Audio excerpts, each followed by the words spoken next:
Du coup, votre avis sur le droit des femmes? Comment le féminisme? Oui, bah, c'est important.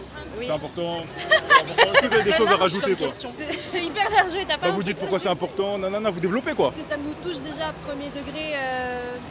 On est concerné directement par ça. Et d'ailleurs, tout le monde, hein, mais nous, premier rang, on va dire. Donc, sans le féminisme, on n'aurait pas la vie qu'on a aujourd'hui de base. Clairement.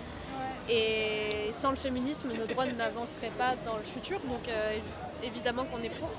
J'en profite pour en placer une, mais féminisme, comme ça commence par femme, on pense tout de suite aux femmes. Mais vous les hommes, ça vous intéresserait aussi parce qu'en ferait de vrai, ça vous permettrait de plus exprimer vos émotions par exemple. Et vous aurez moins la pression quant à votre virilité ou ce genre de truc parce que j'en ai plein, ils souffrent de fou de ça en fait. Ouais. Qu'est-ce qui différencie un homme d'une femme? Alors là, ça c'est un autre sujet, c'est très très vaste. Ouais, c'est vaste de fou. Si la perception sociale que les gens autour de toi ont, parce qu'en vrai, naturellement, à part ce que tu as entre les jambes et le taux d'hormones, il y a peu de différence. Le taux d'hormones influe quand même sur le comportement, tout ça quoi. Oui, mais il y a des femmes qui ont beaucoup de testostérone, il y a des hommes qui en ont moins. Voilà. Oui. Donc ça, en vrai... T'as pas le niveau de testostérone d'un homme, sauf que tu seras un homme. Non, peut-être que t'en as plus. Même pas en plus. Peut-être que t'en as plus qu'une femme, généralement. T'en as combien? Tu sais ton taux par exemple? J'ai pas le taux exact en tête, mais je sais que j'en ai plus que la moyenne. C'est pour ça que je prends beaucoup des bras par exemple. Ok. Mais t'as toujours un taux quand même hormonal qui te permet de rester une femme quoi. Sinon tu te transformes en homme et t'as justement tes parties qui se transforment en parties d'homme. Non, ça ne marche pas. Pas vraiment comme ça. Ça la vache. Ok. Ça marche pas comme ça. Ça marche totalement comme ça. Ça marche comment sinon? Vas-y explique-nous. Alors, c'est ce que je te disais tout à l'heure. La différence, la vraie différence pour moi qui fait que tu es un homme ou une femme, c'est la perception sociale. Parce que ce n'est pas ce que tu as entre les jambes, ni ton taux d'hormones, qui fait que tu es un homme ou une femme. Ça veut dire que tu es femelle ou mâle, oui, ça c'est autre chose, c'est la biologie. Mais homme et femme, ce n'est pas femelle et mâle, c'est deux choses différentes. Ouais. Tu peux être né intersexe. Dans ce cas-là, tu fais des prises d'hormones. Tu m'as dit que tout à l'heure, c'était pas en rapport avec les hormones. T'es pas obligé. Pas forcément. T'es pas obligé, mais du coup, les hormones, ça définit quand même. Non, ça ne définit rien. Au début, ça définit la biologie, quoi. Quand oui, tu nais, mais la biologie ne définit pas. Quand tu nais, si t'es un garçon, tu nais avec plus de testo, et quand tu nais, si tu es fille, tu nais avec plus d'oestrogène. Non, tu n'as pas de testo quand tu. Enfin, il me semble, hein, quand tu nais, tu n'as pas encore de testostérone. Ouais. Ça vient à la puberté. Du coup, non, puberté quand même, ça fait un boost de testostérone, c'est-à-dire que tu passes de ça à ça, mais t'en as quand même au début. On en a tous au début. Oui. On a tous, oestrogène, testostérone. On a un niveau égal. On est d'accord que quand même c'est ça qui influe sur les caractéristiques physiques. Et le comportement aussi. De biologie de mâle-femelle et là on parle de homme-femme, ce qui n'est pas du tout la même chose. Ou là pour le coup moi je suis une femelle, mais c'est pas pour autant que je suis une femme par exemple. Oui, mais on est d'accord que c'est ça qui définit testostérone ou oestrogène, pour rester vraiment dans ce que j'ai dit, qui définit tes caractéristiques physiques. Pas forcément justement, parce que tu as par exemple des gens qui naissent intersexes, qui ont des cas, c'est rare, hein, c'est un tout petit pourcentage de la société. Oui, mais c'est comme des gens qui naissent sans bras. Si on parle pas des exceptions, qu'on parle de la majorité des gens, vous avez tous beaucoup plus d'oestrogène que de testostérone, sinon vous serez des hommes. En fait, je suis en train de t'expliquer que justement... Mais tu me parles d'exceptions là. Je réponds à ta question pour te dire que... Par des exceptions. Je réponds à ta question en te répondant que non, ce n'est pas la quantité de testostérone ou d'œstrogène que tu as en toi qui fait que tu es femelle, homme, femme, tout ce que tu veux. En fait, c'est beaucoup plus compliqué que ça et je vous conseille de vous renseigner, de vraiment lire des articles poussés sur la question parce que ce n'est vraiment pas aussi simple que juste femelle égale femme et mâle et checker les sources, voilà. Si c'est une étude scientifique, c'est mieux que si c'est BFM TV. Exactement. Voilà, suivez des scientifiques, renseignez-vous. Ayez plusieurs sources, ne faites pas confiance à une seule personne, essayez de croiser vos sources, de vous renseigner. Il ne faut pas juste se faire son avis soi-même sur la question parce que sinon on tourne en rond très vite. On est d'accord qu'au début votre taille, vos cheveux par exemple longs, etc., votre voix plutôt féminine du coup, c'est quand même un trait qui a été défini par les hormones au début. Par les hormones? Non. On n'a pas. C'est pas parce que j'ai des oestrogènes que je vais avoir des cheveux longs forcément. Ça n'a rien à voir. Les hommes ont des cheveux longs aussi. Vos caractéristiques féminins. Peut-être plus développé. Ouais, j'ai parlé de plusieurs choses, la généralité, ouais. Non, les seins, oui, effectivement, vont venir avec les hormones oestrogènes. Ça, la voix. La voix aussi peut être plus grave quand on a de la testo. D'ailleurs, j'ai une voix plus grave, si tu entends, j'ai une voix grave. Mais elle reste quand même féminine parce que j'ai quand même plus d'ostro.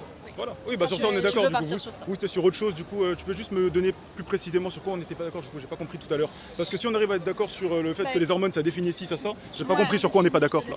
En fait, j'ai l'impression que toi, tu sépares, tu mélangeais femelle et mâle et homme et femme. En fait, femelle et mâle, c'est comme n'importe quel animal, et tu peux avoir intersexe aussi là-dedans. Mais bon, si on reste dans le plus simple, toi, tu es un mâle, moi, je suis une femelle. Et du coup, moi, par exemple, dans ce qu'elle disait, par exemple, moi, je pourrais pas dire est-ce que tu es un homme ou pas, il fallait que tu me dises est-ce que toi, tu es un homme, et là, moi, je pourrais te dire, en fait, moi, je suis pas une femme. Après, je me considère pas une femme, c'est pas je me considère pas, c'est je ne suis pas. Je suis pas une femme, je suis une femelle, mais je ne suis pas une femme. Tu vois? Il y a une erreur 404. Ouais, il y a une erreur 404 là, je vous jure, là, j'ai du mal à comprendre. En gros, c'est ta perception de la chose, quoi. Tu te considères comme, et donc tu veux que les autres te reconnaissent comme.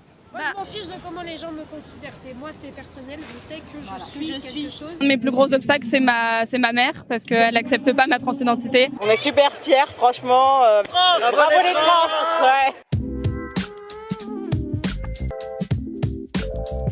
Et en fait, je m'en fiche de... très sincèrement, la société m'a collé une étiquette dessus. Je suis là, si vous C'est voulez... pas la société, c'est la nature déjà de base qui t'a collé l'étiquette.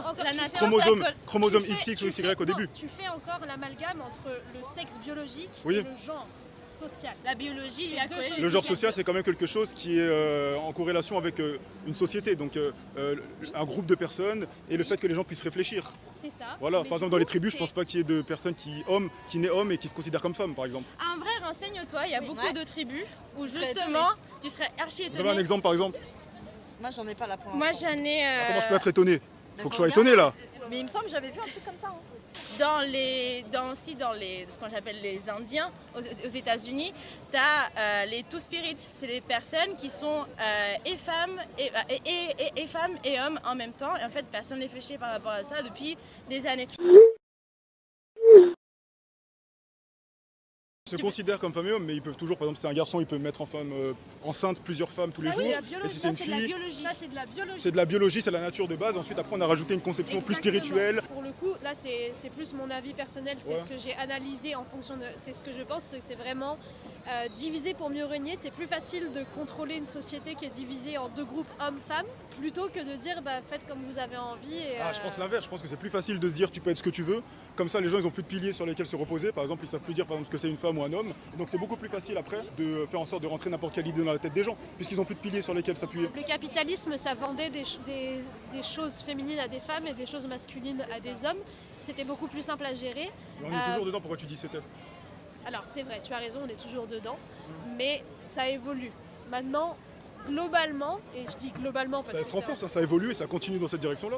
Oui. Il n'y a pas de jouets intersexes. Ah si, bien sûr. Il y en a plein, bien sûr. Ça ressemble à quoi? Tu parles de jouets de série ou de jouets non, pour enfants? non, mais je parle pas de ça. Moi, je parle de jouets pour les enfants quand même. Ah oui, il y a des jouets neutres qui sont complètement... Donc ça fait marcher encore plus le capitalisme, du coup ça crée des sociétés qui vont créer des objets, qui vont vendre et qui vont encore faire tourner du coup la machine. Mais du coup c'est plus facile de faire du marketing quand tu as des catégories en face de toi. La catégorie LGBT est une catégorie en plus qui fait donc tourner un peu plus la machine. Au lieu de homme-femme, on a homme-femme et puis tout ce qu'il y a après. C'est vrai qu'il y a beaucoup de sociétés qui, le mois de juin, se mettent à vendre plein de choses arc-en-ciel. Parce qu'ils savent qu'une certaine catégorie de gens vont acheter. Voilà, je dis très clairement, voilà. Mais ça a marché, je crois, même ça a marché à part entière, du coup. Il doit y avoir des entreprises oui, ça fonctionne. Mais c'est vrai que quand on sait qu'il y a un objet qui est fait pour nous, on est plus enclin à aller l'acheter. Parce qu'on reste des personnes qui sont... C'est quoi le mot? Invisibilisées, qu'on n'a pas envie de voir trop. Parce qu'il y a encore des gens qui nous détestent, on ne sait pas trop pourquoi. Juste parce qu'on est libre. Invisibilisé ou vous êtes une minorité? Minorité, mais il y a un autre mot. Je pense qu'il y a une forme d'invisibilisation parce que la norme, en vrai, de moins en moins. Mais en vrai, moi, ce que j'ai regardé quand j'étais gosse en termes de films, c'était des trucs mecs, meufs ensemble. C'est de moins en moins. Maintenant, il y a de plus en plus de séries où je vois qu'ils essayent de mettre un mec noir, un mec un peu asiate. Ouais, faire de l'inclusivité, quoi. Voilà, ils essayent de mettre un peu plus sur l'inclusivité.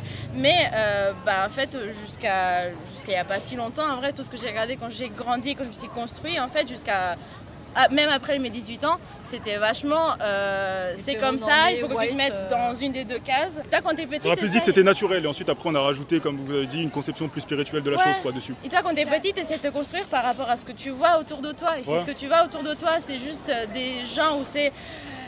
C'est la norme quoi, c'est quand même normal. Imagine un enfant de 3 ans qui voit... C'est la norme, ça veut pas dire que c'est normal. Et c'est ça. Oui, Ouais, je suis d'accord avec toi en plus, je fais souvent. Exactement. Mais du coup, si je termine, c'est que regarde, imagine un enfant de 6 ans, il commence à voir 2 femmes s'embrasser. Dans sa tête, il va avoir un petit souci, je pense. Comme tu as dit tout à l'heure, erreur 404. Alors justement, j'étais babysitter pendant 8 ans, je suis nounou, je suis tante de 6 enfants.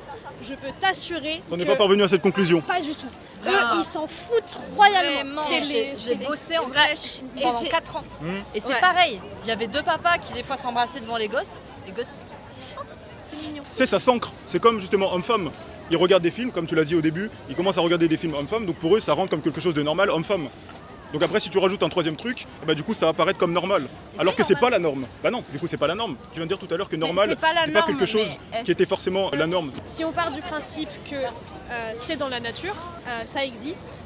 Même s'il y a des lois qui essaient d'en empêcher, machin, ça existe quand même. Donc ça veut dire que c'est naturel. Exactement. Ce n'est pas la norme, c'est vrai. Mais ça ne veut pas dire que on doit invisibiliser, ça veut pas dire que ça doit être. Ça dépend ce que vous entendez par invisibiliser. Parce que regardez par exemple, c'est comme dire les fourmis elles sont invisibilisées. Bah oui, on les voit pas, elles sont petites. Bah c'est pareil pour les minorités, on les voit moins, donc forcément qu'elles sont invisibilisées. J'ai une réponse très précise à ça. Par exemple, en parlant du cinéma LGBT, il y avait une loi à Hollywood qui interdisait explicitement aux films et aux réalisateurs de mettre des représentations LGBT dans leurs films. Ok. Maintenant, ça n'existe plus, cette loi, elle a été abolie. Mais non, c'est même l'inverse, hein. Il y a des quotas respectés dans les films, etc. Oui, mais pas seulement LGBT, c'est minorité en général. Exactement, ouais. Et, donc ça, c'est de l'invisibilisation dans le sens où on ne veut pas les voir, on les refoule complètement, on les éjecte de ça. C'est 2 extrêmes, ce que tu dis et l'inclusion, du coup 2 extrêmes. Ah oui, pas du tout les voir et beaucoup les voir. Exactement. Le fait de dire, bah non, ça n'existe pas, donc pourquoi est-ce qu'on leur donnerait des droits s'ils n'existent pas? Qui dit ça? À beaucoup de gouvernements. Ouais. Oui. Ah non, le gouvernement, jamais aucun gouvernement n'a dit il n'existe pas. Bah si, justement. Il a dit on ne veut pas les voir. Ils disent on ne veut pas les voir. Aux États-Unis, à Hollywood, il y a une loi qui a été écrite par le gouvernement, qui a été passée par le gouvernement, qui disait vous n'avez pas le droit de mettre de la représentation LGBT dans vos films. Donc c'est pas que ça n'existe pas, c'est qu'on ne veut pas les voir, c'est autre chose. Oui, mais invisibiliser, c'est ça. Oui, donc c'est juste, je corrige ce que tu as dit. Oui, mais du coup, ils disent, bah oui, mais regardez, ça n'existe pas, ce ne sont pas dans nos films, donc ça n'existe pas, donc on va faire de loi pour les protéger. Et si au contraire, justement, faire en sorte qu'ils soient plus représentés, ce ne serait pas du coup un autre extrême, c'est-à-dire de trop les représenter par rapport à ce qu'ils représentent concrètement dans la société. Étant donné que c'est par exemple une personne sur 20, faire en sorte de mettre 5 personnes sur 10, donc la moitié en fait, dans les films, alors que dans la société ça représente beaucoup moins, ce ne serait pas surreprésenté du coup, à l'inverse. Ce n'est pas le cas actuellement. Quand tu regardes le pourcentage de représentation LGBT au cinéma dans le monde entier, le pourcentage est infime. Il n'y a pas de surreprésentation statistique. Dans les séries Netflix par exemple? Non. Dans les séries Netflix, il n'y a pas beaucoup de... Il y a beaucoup de... Alors quand je regarde pas beaucoup, mais beaucoup de gays, lesbiennes, et puis beaucoup plus d'LGBT. Regarde le pourcentage entre les personnes de LGBT en général et le pourcentage de personnes non LGBT.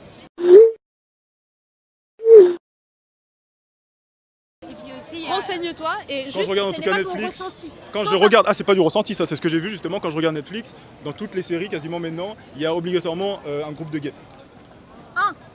En fait, c'est ce que j'allais dire. Il y a pas 10 000 personnes dans une série, il y a peut-être quoi, 10 personnes. Je pense qu'il y a aussi un truc où genre les personnes hétéros aussi, en fait on les calcule même plus. Et quand tu vois un couple de PD, t'es en mode oh, des homosexuels. Et du coup en fait ça il y en a plus qu'avant, on peut pas le renier. Mais c'est ce que je dis, mais c'est tant mieux. Ça reflète la société telle qu'elle existe réellement, parce que moi dans mon entourage, 75% de personnes LGBT et le reste c'est même pas mes amis. Comme dans le mien il y en a pas, parce qu'on a une vie différente. Tu ne sais pas. Bah si, du coup je connais mon entourage quand même. Oui non mais si ça se trouve il y en a et tu sais pas. Il y en a autour de toi, peut-être pas proche. Comme si ça se trouve il y en a que tu crois que c'est des LGBT, mais non, on peut faire comme ça aussi longtemps, on peut se renvoyer la balle comme ça, tu vois. Mais non, moi je sais quand même qui sont mes amis. Par exemple, 2 hommes qui s'aiment ne vont jamais se tenir la main dans la rue. Ah si, oh là là, qu'est-ce qu'on en a vu tout à l'heure? Bah si. Bah c'est plutôt rare, moi en tout cas j'en vois pas. On est en train de chercher sur les mots exactement. Nous, on est en train de choper et oui, c'est vrai. il est 15. Ouais, il faut qu'on y aille. On a un concert dans une Eh heure. ben allez-y alors. Voilà. C'était un plaisir en tout cas. Mais en tout Merci cas, bien. Voilà, je répète ce que j'ai dit. Renseignez-vous sur Renseignez-vous. la science. Mais il faudra nous donner les sources, parce que moi j'ai les sources par exemple de ce que je crois, du coup je peux vous les donner tout de suite Alors, sur n'importe quoi. biologie, Et du même coup si c'est un donnez-nous. connard, Non, mais vas-y, donne ton Insta, je vais t'envoyer les sources. Ouais, c'est ça, et c'est moi, ouais. Là, il y a un troisième genre qui existe, Voilà. littéralement dans le pays. C'est toujours pas naturel. Les Amérindiens aussi. Si, c'est naturel. Arrêtez. Faut pas dire que c'est naturel, c'est pas naturel. Allez, Homme, femme, XX, XY, les gars, on va rester là-dessus, XXXY.